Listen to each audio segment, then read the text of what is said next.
الدنيا مرات ما تعطيك اللي تبيه، بس ممكن تعطيك أحلى من اللي تبيه. ممكن في شيء أنت تسعى له، بس الله سبحانه وتعالى يصرفه عنك ويعطيك اللي ما كنت بيوم من الأيام تحلم فيه. انطر عطايا الله سبحانه وتعالى، وانطر هدية كبيرة عظيمة، جزاء قوة صبرك من الله سبحانه وتعالى. والإنسان بسيط، تسعده كلمة، موقف، شيء عابر، ما يحتاج أنك تسوي له المستحيل.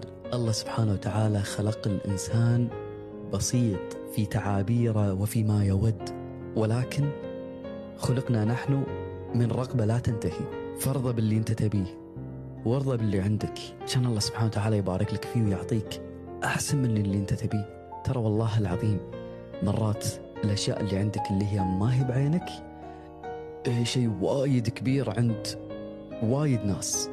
فاحمد الله سبحانه وتعالى على هالنعم، احمد الله سبحانه وتعالى على كل شيء.